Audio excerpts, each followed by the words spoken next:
amener les participants à connaître les avantages et les limites des réservoirs d'eau pour l'adaptation et la résilience des zones agricoles pendant les périodes de sécheresse. Voilà en quelques lignes l'objectif qui a motivé l'organisation de 3 jours d'ateliers entièrement financés par la DAAD.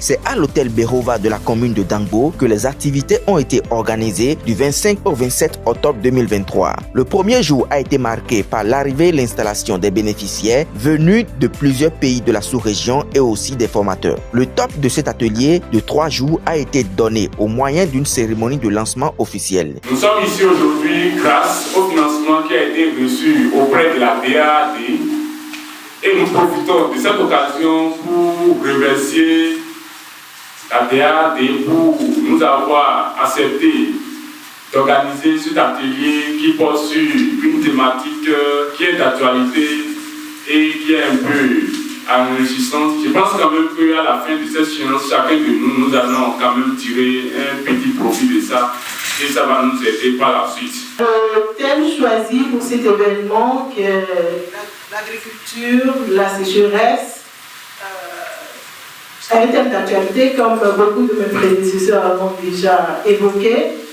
Et je pense que quand on parle de sécheresse ou d'inondation, comme c'est le cas dans plusieurs pays dans le monde actuellement, tous ces extrêmes climatiques constituent des événements auxquels on doit s'attarder, on doit les étudier, non seulement pour définir des stratégies d'adaptation, mais plutôt pour anticiper sur des actions à mettre en place pour pouvoir faire face à ces événements quand ils vont surgir dans le futur. Nous, on parle de sécheresse, les gens sont passés à une étape supérieure qu'on appelle méga sécheresse. Ouais.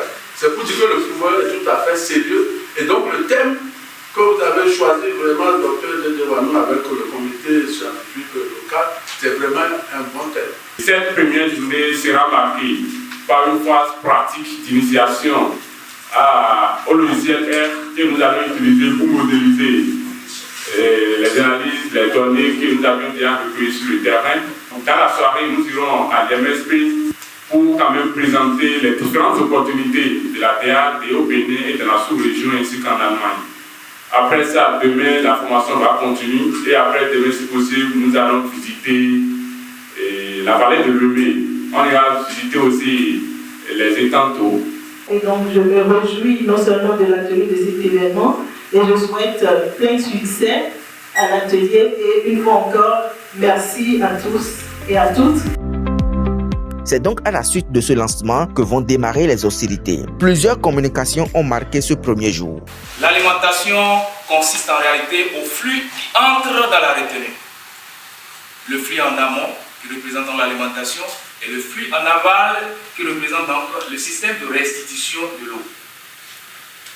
Et là, nous avons la possibilité que la retenue soit alimentée par les précipitations, par les eaux de ruissellement, ou soit par les ruissellements belges.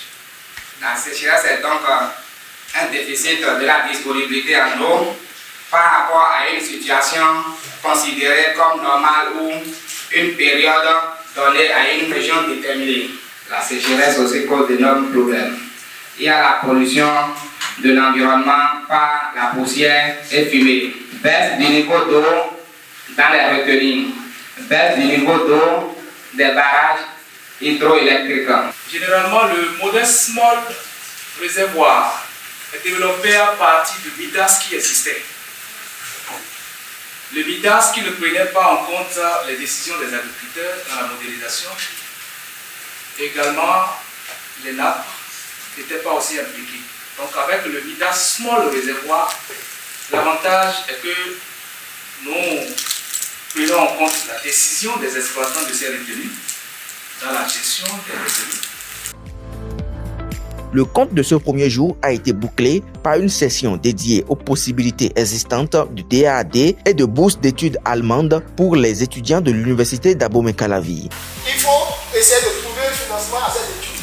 La DAAD ne finance qu'à partir du master. Ça peut aller. Moi, par exemple, je n'ai pas eu ça en master. C'est en thèse que je l'ai. Pour les 3 années de thèse. J'ai aimé la présentation qu'ils nous ont faite. Cette présentation m'a permis de connaître ce qu'est réellement la DAD et les opportunités que la DAD nous offre. C'est une chance que cette bourse-là soit là pour accompagner les étudiants de master. Parce qu'on ne va pas se mentir, les ressources financières, ce n'est pas ce qu'on a de plus. Donc, vraiment, je trouve que c'est une chance qu'on ait cette bourse-là qui puisse nous aider. Avec un ardent désir de découvrir de quoi sera concocté le menu du deuxième jour et puis du troisième jour, les participants ont très tôt investi les lieux. Des temps de partage d'expériences à travers des cas pratiques ont marqué ces 2 jours. Il existe d'autres mesures qui peuvent être prises pour améliorer la résilience agricole à la sécheresse. Et ces mesures comprennent le choix de variétés et d'espèces végétales adaptées à la sécheresse. Donc cela se fait aujourd'hui par l'INRAP, où l'étude est en train d'être menée pour pouvoir avoir des semences à cycle court résistant à la sécheresse. Sur le tableau, vous aurez les 10 pays en Afrique qui sont les plus vulnérables. Là où il y a les numéros 19, 22, ça c'est au niveau mondial, au niveau mondial, les rangs qu'ils occupent. Les zones où nous avons jusqu'à 45 jours, la pluie a démarré. Ça fait 45 jours. Quand ça fait 45 jours déjà, il faut d'abord commencer par penser à d'éventuelles sécheresses météorologiques.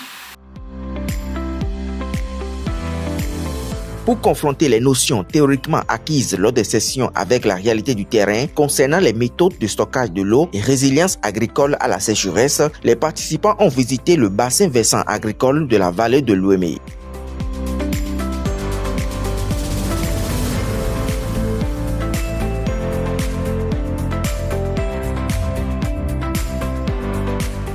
Au cours de cette étape, ils ont été informés sur l'importance de la vallée et son rôle dans la limitation de la sécheresse et le développement agricole au Bénin. Des expériences qui ont marqué les esprits. J'ai été enchantée, je le suis encore d'ailleurs, par la qualité des échanges qu'on a eus tout au long de ces 3 jours de formation. Les échanges ont été vraiment riches en couleurs. En ce sens qu'on a fait assez de partage tout autour de la production alimentaire, l'utilisation de l'eau à des fins d'intensification de la production alimentaire. Et nous avons vu également les limites qu'on a en ce moment liées au manque d'eau. Comment faire pour pallier à ce problème? Et donc nous avons parlé dans cette section-là des étangs ou bien des réservoirs d'eau qui peuvent permettre de régler certains problèmes dans les temps de sécheresse. Nous avons étudié les différents réservoirs d'eau, ce qui était vraiment passionnant, et nous avons fait une sortie sur le site. Nous avons regardé correctement ce qu'on appelle les différents réservoirs connectés et les réservoirs non connectés. Donc à l'issue de cette étude, nous avons renforcé nos capacités et par rapport à la question de la sécheresse. C'est une question cruciale et qui sape l'économie de tous les pays. Et je pense qu'avec cette formation, tous les alumni DAD seront aguerris par rapport à cette question. Nous sommes reconnaissants de vraiment faire partie de cet atelier de formation. Un grand remerciement à la DAD et vraiment vivement que l'initiative continue afin que nous puissions débattre des problèmes qui ne cessent de prendre de l'ampleur dans le milieu industriel et j'en passe.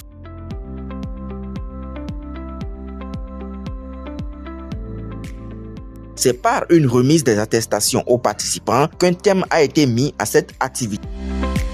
Les participants ont beaucoup apprécié et par rapport à leur formation sur R aussi, ils ont vraiment apprécié et je pense quand même que chacun d'eux a reçu quelque chose et ils ont beaucoup apprécié. Ils ont vraiment remercié la DAD pour cette formation qui a quand même apporté un de plus à leur formation initiale et chacun d'eux est parti joyeux après cette formation. Nous avons beaucoup appris de ce workshop-là. C'était vraiment intéressant et interactif. Nous avons appris en l'occurrence comment améliorer l'aménagement qu'on doit faire des réservoirs d'eau au Bénin. I think it's a great idea, okay, in which it gives people more ideas, especially those that want to go into agriculture, on how to improve on their farming, and how to get more of their livestock, and how they can prolong the time in which they can use in getting more harvests from the farmland for a long period of time. Yeah.